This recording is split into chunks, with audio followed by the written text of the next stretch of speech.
Simba's big secret. Simba and Nala were best friends. The lion cubs did just about everything together.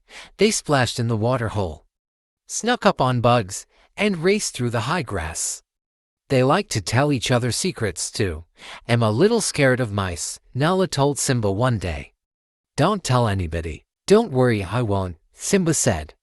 "I get scared of the dark sometimes. Your secret is safe with me," said Nala. Simba smiled at her.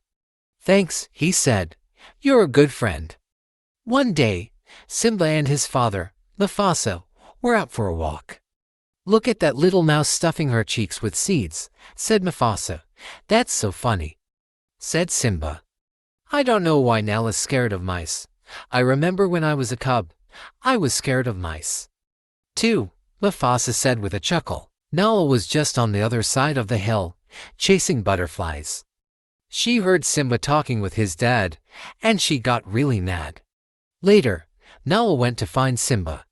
"You promised not to tell my secret," she told him angrily, "and now your father knows.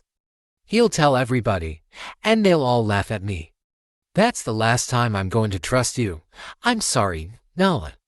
"Please don't stop trusting me," Simba pleaded. "I'll never tell anyone else what you say, I promise."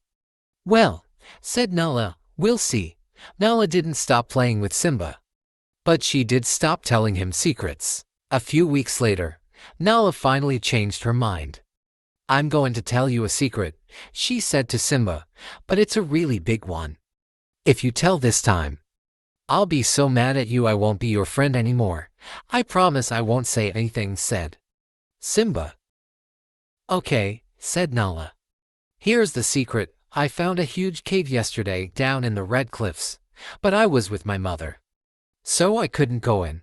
I'm going back to explore it today. Can I come with you?" Simba asked.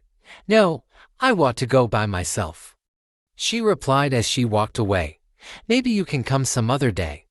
Simba played all day without Nala. A little before dinner, he began to wonder when she was coming back. Nala's mother was worried. "Simba," she asked, "do you have any idea where Nala is? Did she mention anything to you about going somewhere new or different?" "No," he answered. He could not look her in the eye. It was the first time he had not told a grown-up the truth. But he'd made a promise to Nala, and he didn't want to break it. The sun went down and the moon shone in the sky. Nala's mother paced back and forth. "Where can she be?" she kept asking. Simba wished he could tell her. A couple of hours later, Nala still hadn't returned. The whole pride was worried about her. Surabi, Simba's mother, went to her son. "Do you know where Nala is?" she asked. "I can't tell," said Simba. "It's a secret." "A secret? What kind of a secret?" his mother asked. "A big secret. I can't tell, no matter what," he cried, explaining how mad Nala had been when he told Mufasa she was afraid of mice. "Simba," said his mother, "you're a good friend to try not to tell Nala's secret, but there are some secrets that are good to keep, and others that are important to tell." "How do you know the difference?" asked Simba. "If you think about it," Surabi replied, "you will know in your heart if something is a good secret or a bad secret. Nala could be in trouble." Simba thought about what his mother had said. He decided that he had to tell everyone where Nala was. He pointed to the Red Cliffs.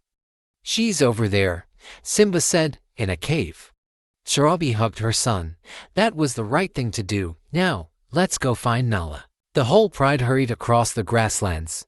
"Nala!" called her mother. "Nala!" Simba yelled. There was only silence. "Nala!" her mother called again. Then, at last, they heard a small voice. And mother, it was Nala. The lions rushed to where the voice had come from.